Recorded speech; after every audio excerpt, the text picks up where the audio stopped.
Gautami news కి స్వాగతం. మేడ్చల్ జిల్లా కుత్బుల్లాపూర్ నియోజకవర్గం జీడిమెట్ల డివిజన్ పరిధిలో ఎంఎన్ రెడ్డి కాలనీ ఫేజ్ 1లో గత కొద్ది నెలలుగా మంజీరా నీటి సరఫరాలో అంతరాయం ఏర్పడింది. ఈ విషయంపైన జలమండలి అధికారులకు పలుమార్లు విన్నపించిన అధికారులు నిర్లక్ష్యం వహిస్తూ ప్రజలను ఇబ్బందికి గురి చేస్తున్నారు.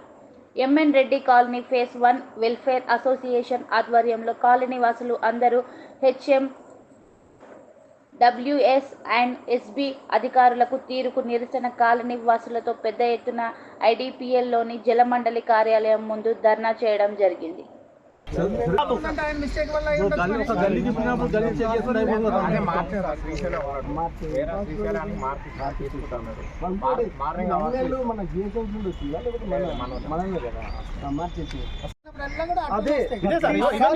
మీరు తాగుతారా నీళ్ళు అయితే ఏం ప్రెజర్ ఇస్తున్నారు మరి మీరు?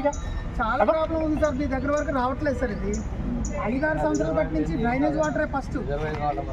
అది మాట్లాడతాం జర అదే సొల్యూషన్ ఏందో చెప్తాం కదా మనమే. సార్ ఇంకోటి సైనిక్పూర్కి మాకు ఏం సంబంధం సార్? సార్ సైనిక్పూర్లో పైపు ప్రాబ్లం ఉంటే మాకే బంధు, అల్వాల ప్రాబ్లం ఉంటే మాకే బంధు, జీడిమెట్ల విలేజ్ బంధు ఉంటే మాకే బంధు, సుచిత్ర బంధు ఉంటే మాకే బంధు, ఇక మన అంగడిపేట చాలా అంగడిపేట కాదు ఏది మన మూడుగుల కడ బంద్ అయితే మాకే బంధు, ఎస్బీఐ దగ్గర బంద్ అయితే మాకే బంధు. ఏం సార్ ఇది? గోదావరి బంద్ అయితే మాకే బంధు. ఎక్కడ బంద్ అయినా మాకేనా బంధు? సార్ ఇప్పుడు అట్లా ఉంది మరి. ఇప్పుడు మీరు చెప్పే ముచ్చట అట్లా ఉంది. లైన్ మ్యాన్ మారుతా లైన్ ఇప్పుడు సొల్యూషన్ చేయకుండా లైన్ మ్యాన్ మారితే ఏం లాభం సార్? నేను అదే అంటాను సార్. ఏం యాక్షన్ తీసుకున్నాం మరి? ఇప్పుడు 3 సంవత్సరాలు చెప్తున్నాం. అదే లైన్ మ్యాన్ 3 సంవత్సరాలు లైన్ మ్యాన్ ఇబ్బంది అవుతుంది మనకు. మీరు నిజం చెప్పండి సార్. సైలెంట్గా వెళ్ళిపోతున్నాం మీరు చెప్తారని చెప్పి. ఇంకోటి ఈ ప్రాబ్లం 2 రోజులు సాల్వ్ కాలేదు అనుకోండి, మేము చెద్దర్లు వేస్తాం ఇక్కడ, తాపలు వేసుకొని పంటాం, గేట్ కట్టాం. తాపలు చెప్తాను కదా, తాపలు వేసుకొని గేట్ కట్టడం పంటాం. తీసుకుని వస్తే మీ బిందెలు తీసుకొస్తే లేట్ కాదు, వేరే విషయం కానీ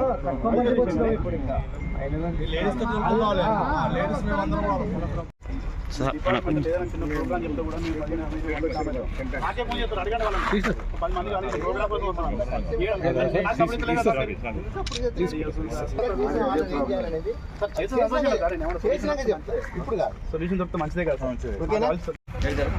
బండి